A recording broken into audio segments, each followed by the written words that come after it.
اعوذ باللہ من الشیطان الرجیم بسم اللہ الرحمن الرحیم۔ سورہ نساء آیات نمبر 15 تا 22 میں معاشرے کو بدکاری سے پاک رکھنے کے لیے کچھ ابتدائی احکام، عورتوں کے حقوق کے بارے میں تلقین، اور جن عورتوں سے تمہارے باپ نکاح کر چکے ہیں ان سے نکاح کی ممانعت۔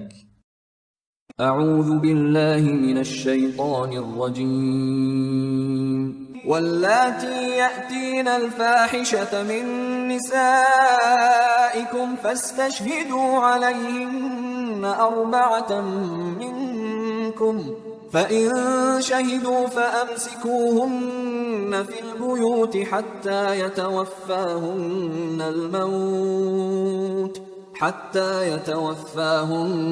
الموت او یجعل اللہ لہن سبیلا۔ اور تمہاری عورتوں میں سے جو بدکاری کی مرتکب ہوں تو تم ان عورتوں کے خلاف تہمت لگانے والے سے 4 مردوں کی گواہی طلب کرو، پھر اگر وہ چاروں گواہی دے دیں تو ان بدکار عورتوں کو گھروں میں اس وقت تک قید رکھو کہ انہیں موت آ جائے، یا اللہ ان کے لیے نیا حکم دے کر کوئی اور راستہ نکال دے۔ سزا کے متعلق یہ ابتدائی احکام تھے، جس کے بعد سورہ نور نازل ہو گئی جس میں تفصیلی احکام ہیں۔ واللذان يأتيانها منكم فآذوهما فإن تابا وأصلحا فأعرضوا عنهما إن الله كان توابا رحيما۔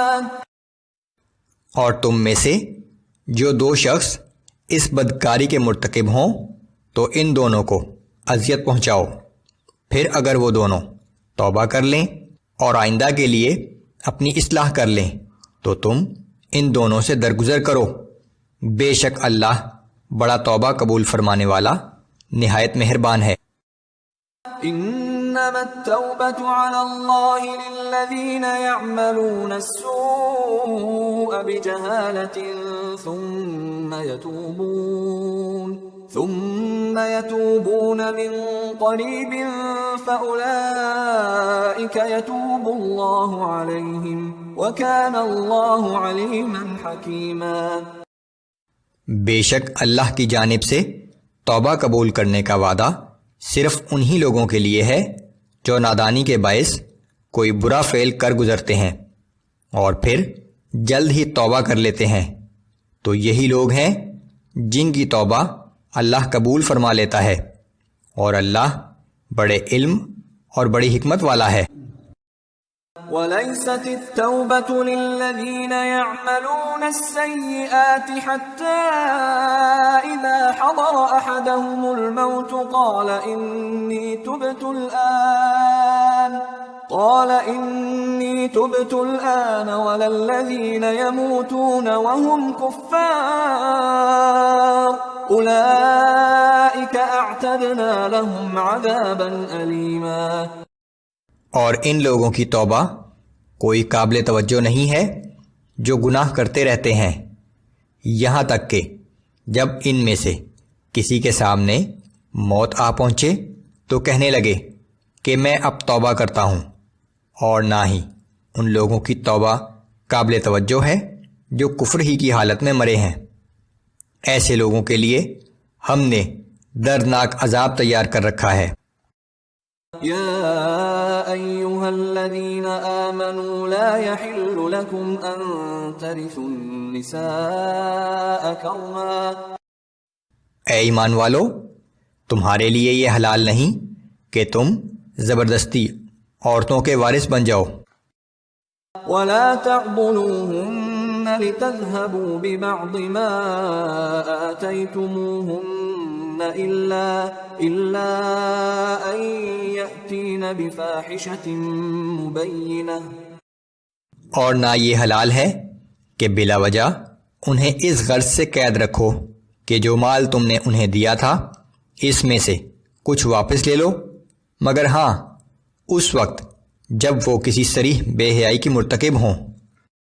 وعاشروهن بالمعروف فإن كرهتموهن فعسى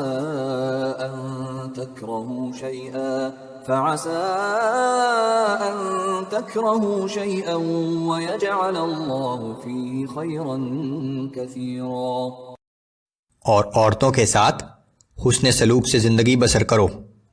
پھر اگر تم انہیں پسند نہ کرو تو ہو سکتا ہے کہ تم ان کی کسی چیز کو ناپسند کرو، مگر اللہ اسی میں بہت سی بھلائی پیدا کر دے. مردوں کو چاہیے کہ بڑے صبر و سکون اور سمجھداری سے کام لیتے ہوئے اپنی بیوی کو موقع دیں، کیونکہ ہو سکتا ہے وہی ناپسندیدہ بیوی کسی دوسرے وصف یا فائدے کی وجہ سے مرد کو پسند آنے لگے. ہو سکتا ہے اللہ رب العالمین نے اسی بیوی کو خاوند کے لیے باعث برکت بنا رکھا ہو، جو وقت گزرنے پر ظاہر ہونے لگے اور میاں بیوی کی محبت کا سبب بن جائے. وَإِنْ أَرَدْتُمُ اسْتِبْدَالَ زَوْجٍ مَّكَانَ زَوْجٍ وَآتَيْتُمْ إِحْدَاهُنَّ قِنطَارًا فَلَا تَأْخُذُوا مِنْهُ شَيْئًا أَتَأْخُذُونَهُ بُهْتَانًا وَإِثْمًا مُّبِينًا. اور اگر تم نے ایک بیوی کو چھوڑ کر اس کی جگہ دوسری بیوی لانے کا ارادہ کر ہی لیا ہو، تو اگر اس بیوی کو جسے تم چھوڑنا چاہتے ہو ڈھیروں مال دے چکے ہو تو اس مال میں سے کچھ بھی واپس نہ لو. کیا تم بہتان رکھ کر اور صریح ظلم کے مرتکب ہو کر وہ مال واپس لینا چاہتے ہو؟ وَكَيْفَ تَأْخُذُونَهُ وَقَدْ أَفْضَىٰ بَعْضُكُمْ إِلَىٰ بَعْضٍ وَأَخَذْنَ مِنكُم مِّيثَاقًا غَلِيظًا. اور تم اس مال کو کیسے واپس لے سکتے ہو جب کہ تم ایک دوسرے کے ساتھ نہایت قریبی تعلقات قائم کر چکے ہو اور وہ تم سے پختہ عہد لے چکی ہیں. وَلَا تَنكِحُوا مَا نَكَحَ آبَاؤُكُم مِّنَ النِّسَاءِ إِلَّا مَا قَدْ سَلَفَ إِنَّهُ كَانَ فَاحِشَةً وَمَقْتًا وَسَاءَ سَبِيلًا. جن عورتوں سے تمہارے باپ دادا نکاح کر چکے ہوں تو تم ان سے نکاح نہ کرنا، مگر جو پہلے ہو چکا سو ہو چکا. در حقیقت یہ بہت بے حیائی کا فعل ہے، جو بہت ناپسندیدہ بات اور بہت بری روش ہے.